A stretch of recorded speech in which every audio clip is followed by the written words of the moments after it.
The Buffalo Bills stand atop of the AFC after dominating the Kansas City Chiefs last night. Bills quarterback Josh Allen led his team to a 4-1 record with over 300 passing yards and 4 total touchdowns. Meanwhile, the Chiefs are now 2-3 on the season and sit at the bottom of the AFC West after making the Super Bowl earlier this year. So to break it all down, break down the game and the highlights from Week 5, let's bring in Will Brinson. He is a senior NFL writer for CBS Sports. Will, glad to have you again. Last night we saw the Bills embarrass the Chiefs. Was that game an unofficial passing of the crown or baton or whatever in the AFC? And is it, maybe time for Kansas City to start to panic a little bit?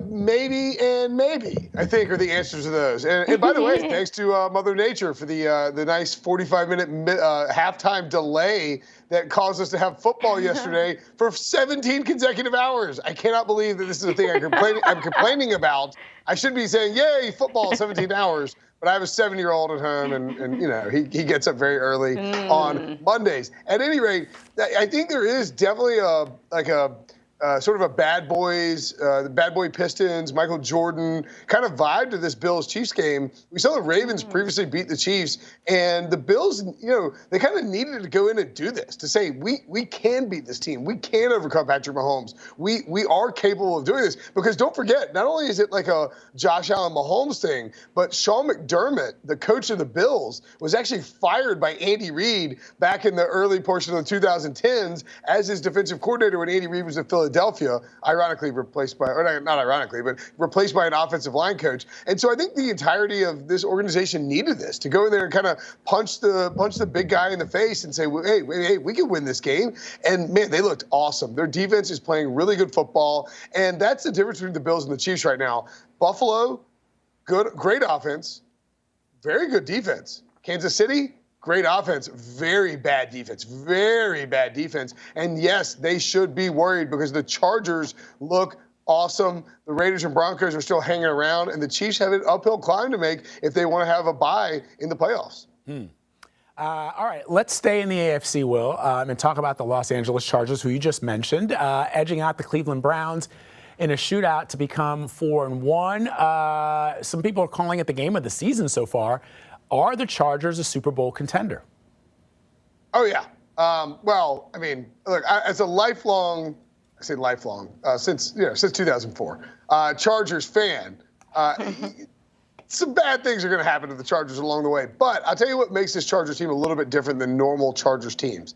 It's Brandon Staley, their coach. This guy is so pragmatic and so detail-oriented and so smart about how he approaches football. And maybe, people are saying that the clips that are going around on Twitter about him and his press conferences and talking about stats and all this are overblown. And maybe that's true. A lot of coaches feel the same way. But the way he expresses it tells me that it's just how this guy treats every detail of his job. And he gets it. He gets the nuances of the game. He's a young coach. He's, doesn't have a ton of experience doing this. But this has always been a talented roster. Justin Herbert is on his way to becoming an elite, one of the top-tier quarterbacks. Keenan Allen, Mike Williams is breaking out in a whole different role this year. Jared Cook, a very nice complimentary piece. Austin Eckler, the name that apparently the world doesn't know about because Monday Night Football said we never heard of him. This guy is a stud, Austin Eckler is, and Joey Bosa, Derwin James on that defense. The Chargers are a legit Super Bowl contender. I'm sure that won't backfire in my face in 5 weeks. Right. Kickers all across the NFL had a really tough time yesterday with 12 missed extra points. That ties the record set in Week 11 of the 2016 season, which was the year after the NFL moved extra point kicks to the 15-yard line. So there's still one more game tonight to break the record. But could we see any kickers on the chopping block after this week? Actually, probably not. What's weird is that, so the two of the kickers who were involved in all these misses, remember so we had these extra points, but don't forget at the end of the Bengals and Packers game, we had 5 consecutive missed field goals. That's crazy. Mason Crosby, who is definitely older than me, I think, or at least, close to my age, was on this incredible run where he'd made like like 30 straight field goals and honked 3 short ones left because of the Cincinnati win. Yeah, look at that hair. Oh man, that salt and pepper's fantastic. You look at the Patriots. Their quarterback had made 36 straight field goals going into last Sunday night against Tom Brady, and he honked an extra point. 3 straight extra points missed in the Texans Patriots. I think it was just fluky and kind of indicative of, oh man, we've got a crazy week of football set up for us on a Sunday.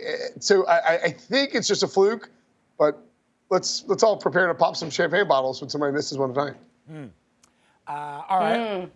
Yeah, that is. So let's talk Titans crushing the Jacksonville Jaguars yesterday, 37-19 in the loss. As you know, Will dropped the Jags to 0-5 on the season and comes after head coach Urban Meyer apologized for his off-field behavior following his team's loss in Week 4. I've been so fascinated by this story.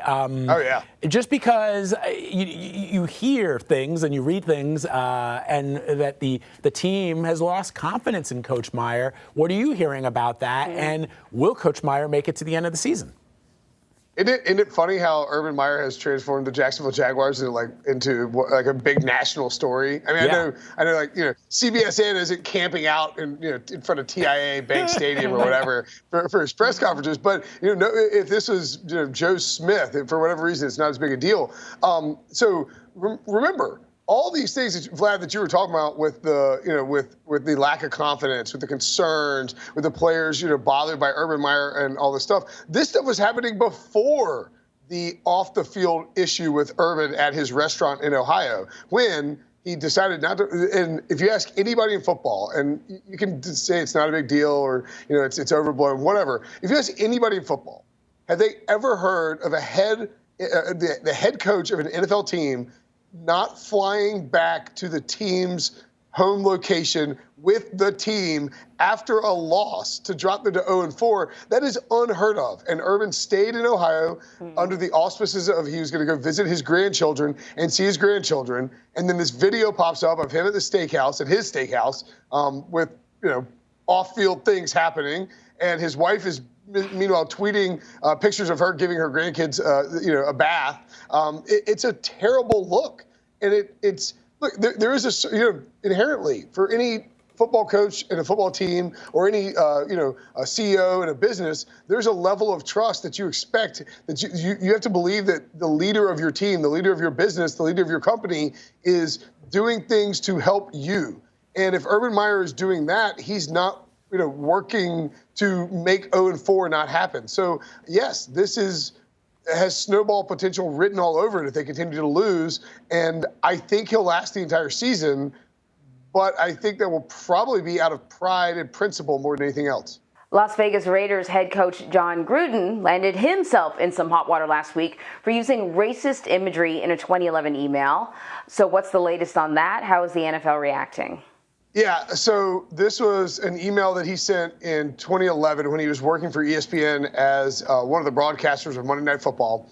And he sent it to Bruce Allen, who's one of his buddies, who was at the time the Washington football team general manager. And it came out because the NFL is investigating the Washington football team and a myriad issues behind the scenes with the culture and behavior of people in that organization. So that's how the email came out.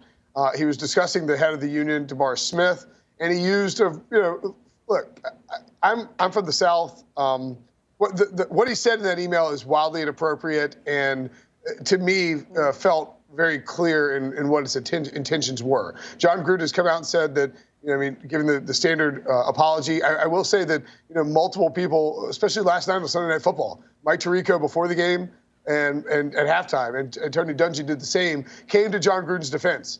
I would guess